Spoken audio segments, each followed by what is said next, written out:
Hello, bienvenue dans cette vidéo spéciale sur les compléments alimentaires. C'est une demande que vous me faites depuis très très longtemps. Alors, j'ai décidé de faire une mini formation sur les compléments alimentaires. Alors, avant ça, je te rappelle juste qui je suis.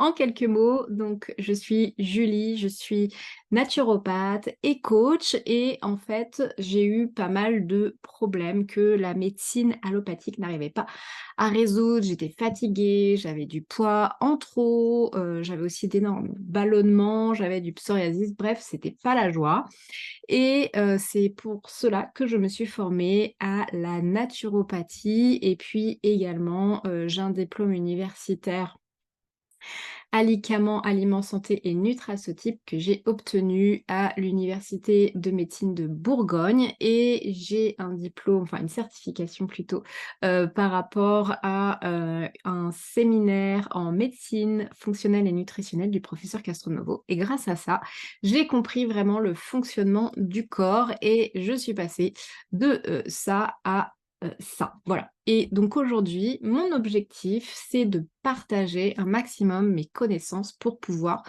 vous aider à vivre une vie avec un meilleur bien-être, en meilleure forme physique, mais également en meilleure forme mentale. Voilà, si tu as d'autres questions, n'hésite pas à me les mettre en commentaire et je serai ravie d'y répondre.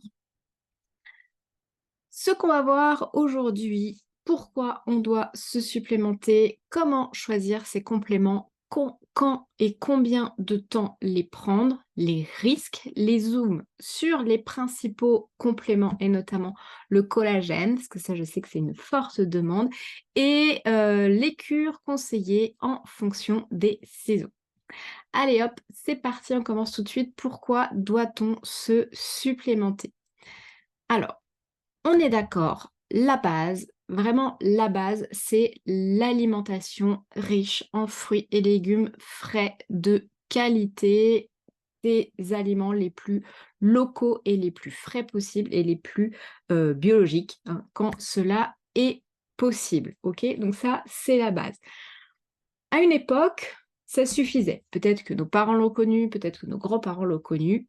Nous, malheureusement, ce n'est plus possible. Pourquoi? Parce qu'il y a une perte de nutriments qui est très très forte dans les sols, due principalement à une agriculture intensive, mais également à un aspect pollution un peu plus large.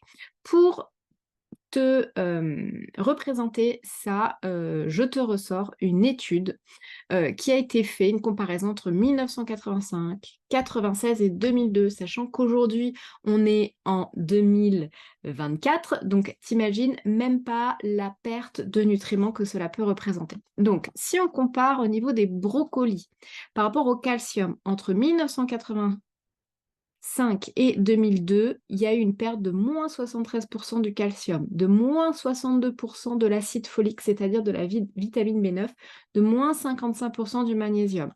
Pour les haricots, ça va jusqu'à moins 77% de vitamine B6. Ok. Les patates, il y a près de moins 50% en magnésium, moins de 80% en calcium. Et c'est pareil pour énormément de choses. Le pire, je crois que ce sont les bananes avec la vitamine B6. Il y a eu une perte de 95%. Donc, t'imagines bien qu'aujourd'hui, il ne doit plus rester grand-chose de toutes ces vitamines C, de ce magnésium, de ces vitamines du groupe B. Donc, on est en tout cas obligé de se supplémenter si on veut être en bonne forme. Et en plus, il y a un facteur souvent qu'on néglige, c'est notre mode de vie qui est très stressant et qui peut encore plus utiliser les ressources de l'organisme. Par exemple, une femme stressée va dépenser 30% de protéines en plus qu'une femme qui est zen toute la journée. S'il y en a chez qui ça arrive, me dire, faut me partager les secrets. Je serais contente de les avoir.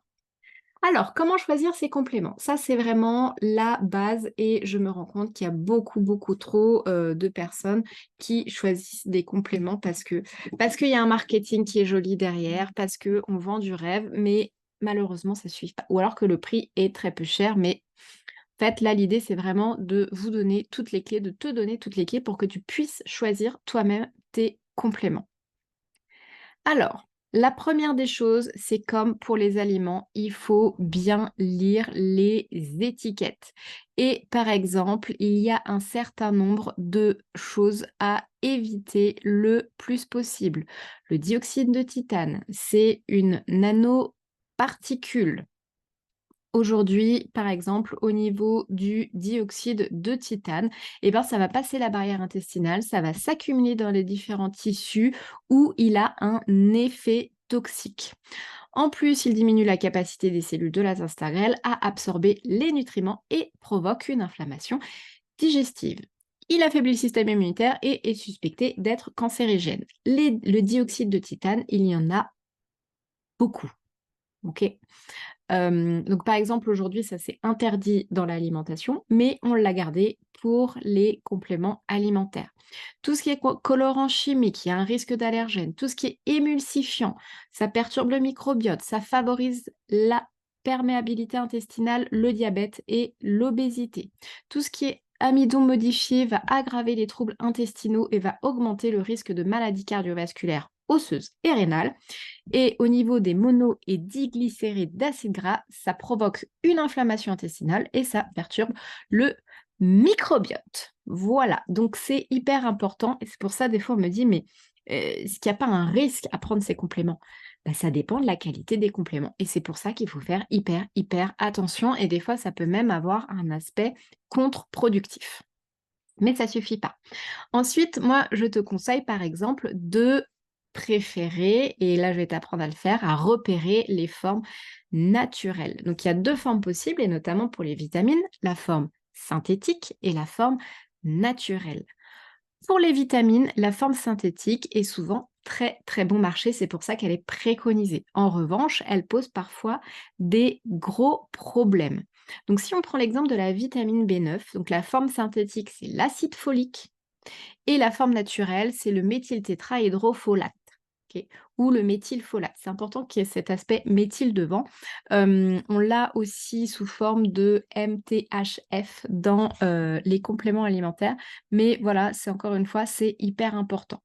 Ce qu'il faut savoir, c'est que aujourd'hui, la vitamine B9 synthétique, donc l'acide folique, favorise le développement des cellules cancéreuses. OK?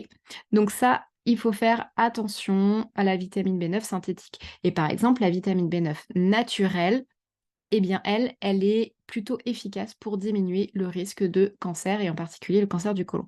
Ça, je l'ai, sorti, pas de mon chapeau, mais d'un article de l'excellent Julien Vénesson sur la vitamine B9 synthétique qui augmente le risque du cancer. C'est un article que tu peux retrouver sur son site internet ou sur son blog. Donc ça, c'est hyper important à bien comprendre. Donc toutes les vitamines du groupe B, c'est un peu comme ça. Et on va voir après avec un exemple sur un complément alimentaire des cheveux, toutes les vitamines du groupe B sous forme naturelle. Forme et dosage aussi, c'est hyper important. En fait, ce qui est important de rappeler, c'est qu'aujourd'hui, il existe une large bibliographie des études cliniques prouvant l'efficacité des compléments alimentaires. Mais encore faut-il que ces produits soient en accord avec les conditions de cette recherche scientifique. Donc, il est important de consommer des compléments avec la bonne forme chimique des molécules et qu'ils soient justement dosés. Par exemple, le magnésium doit se consommer de préférence sous forme bisglycinate à minimum de 300 mg par jour. De même, les synergies, c'est-à-dire les ensembles d'actifs, fonctionnent mieux car c'est en général des optimisateurs d'assimilation au niveau cellulaire. Donc, dans le cas du magnésium, la vitamine B6 et l'acide aminé taurine vont aider à l'assimilation intestinale et cellulaire du magnésium. C'est pour ça que c'est hyper important de prendre du magnésium en même temps dans un complexe de vitamines du groupe B, la B6, mais pas que, et également de la taurine. Si ça t'intéresse, j'ai également une vidéo où je t'explique pourquoi il ne faut pas prendre du magnésium marin et que ce n'est pas du tout un magnésium qui vient de la mer et qui est dit naturel, ok? Et qui va plutôt perturber le fonctionnement intestinal et va te provoquer des douleurs au niveau du ventre. Au niveau des titrages et des actifs, ce sont 2 grands gages de qualité. Le principe actif pour la phytothérapie, donc la phytothérapie, c'est l'ensemble des plantes et par exemple, moi, 2 plantes que j'apprécie particulièrement, c'est le chardon-marie et l'ashwagandha. Donc le chardon-marie qui est une très bonne plante pour le foie. Donc si on veut que ce soit un chardon-marie qui soit, efficace, bah, c'est important d'avoir son titrage en silimarine. Pareil, j'en ai pas parlé, mais les plantes, on peut les certifier bio. Les vitamines et minéraux, on peut pas les certifier bio, OK? Donc ça aussi, chardon-marie, tu peux l'avoir bio et c'est important que ce soit titré en principe actif et son principe actif, c'est le silimarine. C'est pareil, l'ashwagandha, donc cette plante aussi dont je raffole pour, gérer, le stress et la fatigue, il faut qu'elle soit bien titrée en withanolide, qui est son principe actif. OK.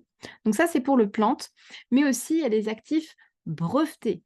Ça veut dire que ça a été validé cliniquement par des études, OK? Donc ce qui est un gage de qualité. Je pense notamment à l'ubiquinol de Kaneka. Donc Kaneka, c'est lui qui a, hem, mis sur le marché ce principe actif de l'ubiquinol et il est utilisé chez le laboratoire Copmed et chez le laboratoire aussi d'Inveo. Donc chez les 2, il est de très, très bonne qualité. Je te ferai après une liste des laboratoires de bonne qualité, OK, mais le but là, c'est que je t'apprenne à t'y retrouver tout seul.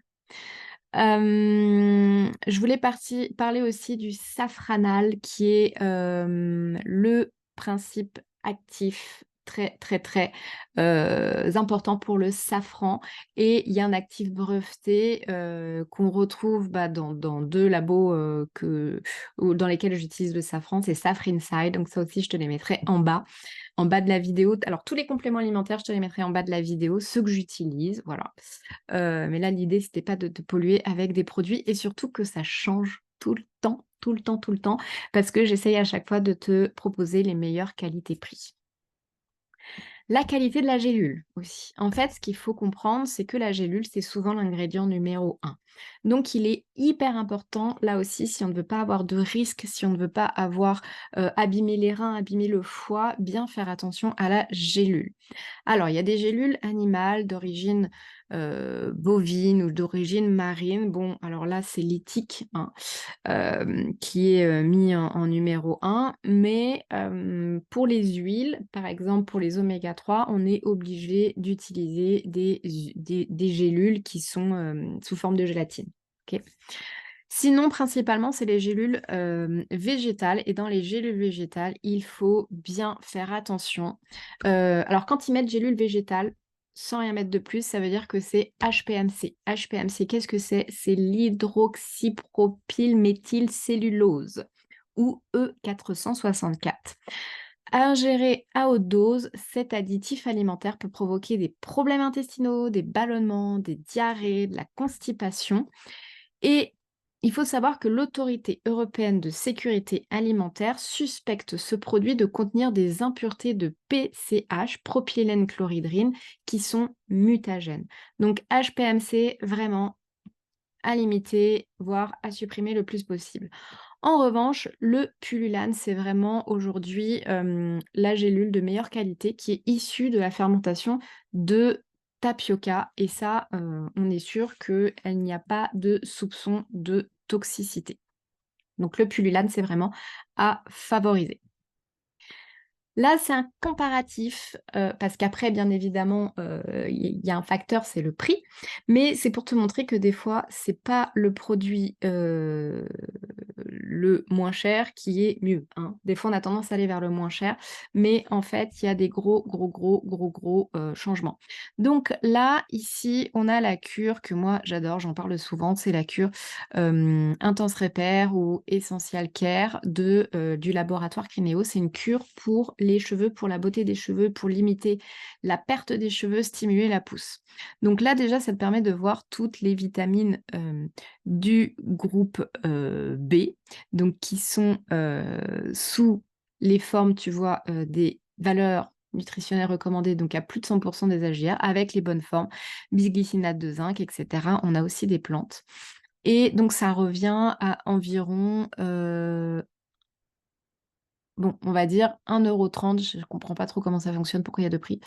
1,30 €. Là, l'autre laboratoire, j'ai pas voulu, voilà, le mettre en avant, mais en tout cas, il y a rien dans le produit. C'est du sulfate de zinc qui est pas bien assimilé. Il faut plutôt du bisglycinate de zinc. Là, c'est des formes, où on a 60 des, AJR, alors que là, on en a 350. La biotine, pour les cheveux, hyper important, c'est la vitamine B8. Donc c'est la D-biotine qui est vraiment la forme naturelle parce qu'il y a le D devant. 900 des AJR, là, il y en a que 60. Le cuivre, bah, le cuivre, honnêtement, on en trouve dans le chocolat, hein, 20 grammes de chocolat noir par jour, 100 des AGR en cuivre. Et là, qu'est-ce qu'ils nous ont mis? Ils nous ont mis de l'extrait de roquette. OK, bon, bah, c'est pas fifou et de la silice, OK, avec l'extrait de prêle des champs. Bref, mais dans ces gélules, il y a aussi maltodextrine, sel de magnésium d'acide gras, glycérine, oxyde de fer rouge, nanoparticules, oxyde de fer noir, émulsifiant lécithine de tournesol, triglycérides, pomme de coco, cire jaune, anti-agglomérant, sel de magnésium d'acide gras, dioxyde de silicium, nanoparticules. Bref, tout ça qui sert à rien, hein, voilà, qui remplit la gélule et ça coûte quand même 0,66. Donc si on compare ces 2 prix, bah, moi je préfère mettre 2 fois plus cher, mais avoir un produit de qualité, sachant que dans le produit Crineo, il y a aucun agent de charge, il y a pas du tout d'anti-agglomérant, il y a rien du tout, que de payer la moitié, mais avec des cochonneries dedans. Voilà. Après, ça ne veut pas dire qu'un produit cher est aussi de bonne qualité. Je vais te montrer l'exemple inverse, mais tout ça pour dire qu'il faut bien faire attention à ce que tu prends comme complément et bien vérifier, OK? Alors, je te mets là une petite liste de, labos qui sont bien: COPMED, NRD, donc c'est Nutrilogix, Dinveo, Amoseeds, NutriPure, Xanthis, Crineo, Herbolistic. Il y a aussi La Royale, il y a aussi Nutri Co qui sont bien, il y a aussi, NH Co qui est pas mal. Mais, voilà, ça, tu peux y aller les yeux fermés dans les laboratoires que j'ai écrits ici. C'est vraiment des compléments alimentaires de bonne qualité. OK? Et encore une fois, je te mettrai des liens des principaux compléments après. Alors, quand et combien de temps les prendre? Au niveau des vitamines et minéraux, j'attire ton attention sur le fait qu'ils doivent être validés par une prise de sang en accord avec ton médecin traitant parce qu'il existe des risques de surdosage, notamment pour les vitamines A, D, E, le fer, le zinc, mais également le sélénium. Le sélénium, il faut savoir qu'on parle beaucoup, voilà, les noix du Brésil, prendre noix du Brésil, c'est vachement bien, il y a 100 des AGR en sélénium. Bah en fait, globalement, on est souvent en surdosage de sélénium. Moi, j'ai arrêté les noix du Brésil parce que justement, il y a un surdosage de sélénium. Donc ça, faut faire hyper attention. En revanche, le magnésium, tu peux pas le stocker. Donc, il n'y a pas de risque de surdosage parce que si il y a trop de magnésium, tu vas l'évacuer sous forme de diarrhée, hein, voilà, tout simplement. Et les vitamines du groupe B, ça aussi, pour y aller, c'est des doses supérieures au gramme. Donc, on est large, hein. Là, si je reviens ici, donc voilà, on est, vitamine C, alors, 90 milligrammes, vitamine B5, 18 milligrammes et on est à 300 des AJR. Donc tu vois, pour aller au gramme, il faut y aller quand même, hein. Donc, magnésium et vitamine du groupe B, tu peux y aller, mais le reste, voilà, fer, zinc, sélénium, vitamine A, D, E, il faut faire attention. Vitamine C, pas de risque de surdosage non plus, mais normalement, la vitamine C, si tu prends assez de fruits et légumes par jour, on n'a pas forcément besoin de se supplémenter, sauf si tu veux avoir un aspect au niveau de la peau. La durée de prise. Alors, s'il y a un déficit, tu as fait ta prise de sang avec ton médecin, il t'a validé qu'il y a un déficit, par exemple vitamine D, fer, zinc. Donc là, la prise du complément alimentaire pendant 3 mois, puis tu revalides avec la prise de sang que ça a bien augmenté, que tu es bien au niveau des valeurs et que tu n'es plus en déficit. Si tu es encore en déficit, bah, ça serait intéressant de recontinuer sur 3 mois supplémentaires et si c'est bien, tu peux arrêter. Le magnésium et les vitamines du groupe B, c'est à prendre en continu 5 jours sur 7 car le magnésium ne se stocke pas. Voilà. Donc tu peux même le prendre 7 jours sur 7. Moi, je le prends 7 jours sur 7. Mais voilà, si c'est beaucoup pour toi, et ce que je peux comprendre, tu peux le prendre que 5 jours sur 7. Les plantes, c'est différent, ok? C'est important de ne pas habituer le corps, donc jamais plus de 3 mois en continu. Et c'est chez certaines espèces de plantes, il est même déconseillé de les prendre plus de 3 semaines. C'est le cas des lamiacées. Donc tout ce qui est origan, romarin, thym, pas plus de 3 semaines, sinon il y a des risques de toxicité pour le foie. Donc ça, c'est vraiment hyper, hyper important. Donc soit tu fais, 5 jours sur 7 sur 6 mois ou plus, voilà. Soit tu prends 3 mois, tu arrêtes 1 mois, tu prends 3 mois, tu arrêtes 1 mois. C'est, voilà, à toi de voir ce que tu préfères. Moi, j'avoue, je fais souvent un mix des 2 parce que moi, ce que je prends vraiment, quasi en continu, c'est vraiment, ce complément que je trouve hyper complet pour les cheveux, qui va jouer aussi pour la détox du foie, qui va jouer aussi sur le stress, sur pas mal de choses et je prends à la fois 5 jours sur 7 et à la fois, j'arrête 1 mois aussi, donc ce qui me permet, en gros, avec, 2 cures de 6 mois, je fais pratiquement 1 an. Les risques maintenant. Alors, je reviens par rapport au risque de surdosage. Voilà, je vois souvent des femmes qui prennent du zinc sans avoir fait une prise de sang et là, il y a un risque de surdosage. Le fer, c'est pareil, le sélénium, vitamine D. Alors, vitamine D, j'avertis, mais on est loin du surdosage, hein. Faut vraiment y aller très, très fort pour être en surdosage de vitamine D. Personnellement, j'ai jamais vu personne avec un bon taux de vitamine D quand il y avait pas de supplémentation derrière, OK? Après, c'est souvent très, très long à remonter. Mais voilà, c'est bien d'être suivi par rapport à ça. Les risques, il y a un risque, bah, j'en ai parlé de contre-productivité. On veut se faire du bien, on veut améliorer son bien-être, mais avec la toxicité des excipients, avec la toxicité de la gélule, bah, ça peut être, contre-productif, hein. Ça peut, aggraver, on va dire, le bien-être. Et puis, il faut savoir que des fois, on a tendance à prendre des compléments pour être en meilleure forme, mais en fait, le problème à la base, ça vient des intestins et qu'il y a une perturbation intestinale et qu'il y a une non-assimilation. Donc ça va être hyper important d'aller voir avec un professionnel, soit moi, soit quelqu'un d'autre, d'aller voir à ce niveau-là et de voir qu'il y a une bonne assimilation. Il peut y avoir des compétitions notamment entre certains minéraux, par exemple le fer et le zinc. Globalement, le fer, je conseille de le prendre à distance des repas. Les minéraux vitamines, on les prend pendant le repas, à l'exception du fer qu'on prend, voilà, en dehors pour être sûr qu'il y ait pas de compétition. Les plantes, c'est plutôt en dehors des repas, donc soit avant, soit vraiment, 2 ou 3 heures après.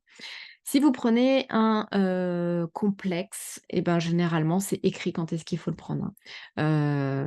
Donc ça, il y a pas de problème là-dessus. Le Crineo, si je reviens là-dessus parce que c'est le seul que j'ai mis en avant.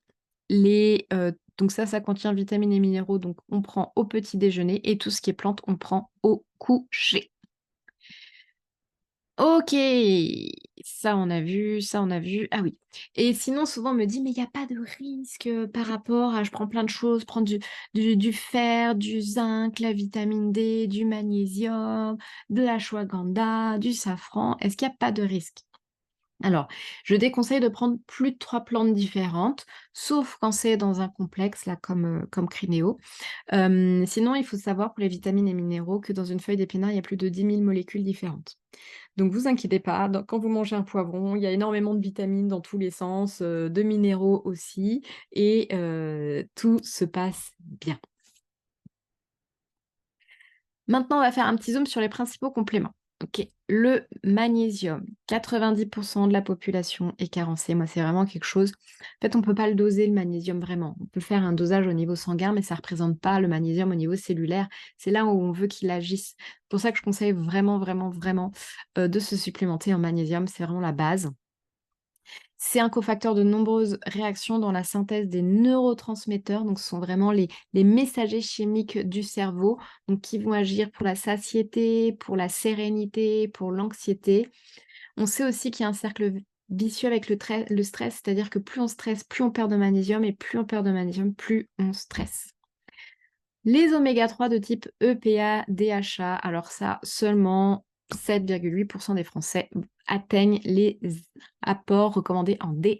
En fait, les EPA, DHA, on les trouve que dans un aliment, c'est le poisson, et notamment le poisson gras. Donc si tu manges 2 à 3 fois du poisson gras par semaine, tu n'as pas besoin de te supplémenter en EPA, DHA. En revanche, si tu manges pas beaucoup de poisson, ça serait bien que tu te supplémentes, que tu fasses des cures de 3 mois, 2 fois par an, EPA, DHA. Et là, il faut bien vérifier que ce soit un complément qui soit certifié EPAX, qui garantit que ces huiles de poisson ne vont pas avoir des métaux lourds. Malheureusement, on en est là. Petit zoom sur l'huile de foie de morue, je sais que ça aussi, souvent vous m'en parlez. C'est vrai que c'était bien avant, c'était très riche en oméga 3, très riche en vitamine D, en vitamine A. Malheureusement, aujourd'hui, les foies sont très, très, très, très, très intoxiqués, donc c'est plutôt quelque chose aujourd'hui que je déconseille. Voilà. La vitamine D3, c'est voilà, même s'il y a un risque de surdosage, on est souvent en déficit très, très fort et c'est aujourd'hui un grand régulateur hormonal. Ça va permettre d'augmenter la synthèse de dopamine, de sérotonine. Donc la sérotonine, c'est vraiment l'hormone du bien-être et de la sérénité. Donc des fois, on a tendance à être déprimé, mais en fait, juste parce qu'on a un déficit en vitamine du groupe D, c'est aussi top pour stimuler l'immunité naturelle. Quand on a une maladie auto-immune, allez-y sur la vitamine D. Quand on a tendance à être souvent malade, allez-y sur la vitamine D. C'est hyper important. Petit point sur le prix. Donc là, pour comparer deux vitamines du groupe, deux vitamines D, deux laboratoires différents. Donc, a priori, 10 € 10 millilitres, 20 € 20 millilitres. Ok, on se dit que c'est à peu près le même prix. Sauf que ici, on est à 400 UI la goutte. Alors, UI, c'est unité internationale, c'est le dosage de la vitamine D. Et ici, on est à 2000 UI la goutte. Ok, donc ça signifie que, alors, 4 fois 5. Donc celui-là, il est 5 fois moins cher. Puisque c'est le même prix, mais il est 5 fois plus dosé. Ok. Donc les vitamines D, c'est là où on peut le faire le plus de rapport au niveau de qualité-prix, parce que vitamine D, il n'y a que vitamine D. C'est important qu'il y ait de l'huile avec. Et par contre, là, ils mettent beaucoup, beaucoup d'autres choses à pas en plus. Donc voilà. C'est peut-être pour ça que c'est que 400 UI la goutte. En tout cas, moi, j'ai pas trouvé moins cher que celui-là, sachant qu'en plus, chez Copmed, si tu achètes 3 produits, 3 mêmes produits, tu as 30% de réduction. Donc, bon. Alors, le collagène, ça, c'est un sujet aussi. Pour choisir un collagène de bonne qualité, il faut que le collagène soit hydrolysé, c'est-à-dire découpé, prédécoupé. Donc, ça, c'est pour bien l'assimiler et que notre corps le réutilise en tant que collagène. Et ça va être important de vérifier la méthode d'hydrolyse qui doit être douce et qui ne doit pas endommager le produit, d'une part. Ensuite, le poids moléculaire des peptides, c'est-à-dire du collagène hydrolysé qui est découpé en petits peptides, qui doit être compris entre 2000 et 6000 datones pour qu'on puisse bien les assimiler. OK ? Donc pareil, je te mettrai sous la vidéo les 2 collagènes, moi, que j'utilise. Alors je peux te le dire tout de suite, en tout cas à l'heure actuelle, hein, peut-être que sous la vidéo ce ne sera pas pareil parce que ça aura changé d'ici là. Collagène marin chez Dinveo qui est à moins de 50 € pour 500 grammes, sachant que c'est 10 grammes par jour, c'est de la poudre. Et sinon, chez NutriPure, moi j'adore, ils le font aromatisé au chocolat, au citron, c'est super bon et c'est un très très bon rapport qualité-prix. Si tu veux plus d'infos sur le collagène, j'ai une vidéo spécifique sur le sujet, donc n'hésite pas à aller la voir. Et voilà, pour te simplifier la tâche, je te mets les meilleurs compléments alimentaires en dessous de la vidéo. Et pour conclure, par rapport à cette mini formation sur les compléments alimentaires, je voulais juste te rappeler que la base, c'est quand même une alimentation qui est riche en fruits et légumes, avec des aliments frais, locaux et bio si possible. C'est important également de faire un bilan avec un professionnel pour que tu puisses adapter ta supplémentation. Moi, les 3 quarts des femmes que je suis qui se supplémentent, près de la moitié des compléments ne sont pas adaptés. Ok. Prendre des compléments de bonne qualité avec tout ce que je t'ai dit ici dans cette vidéo et prévoir des pauses pour les plantes. Au bout de 3 mois, on arrête. Tout en pratiquant bien évidemment une activité physique et en gérant son stress.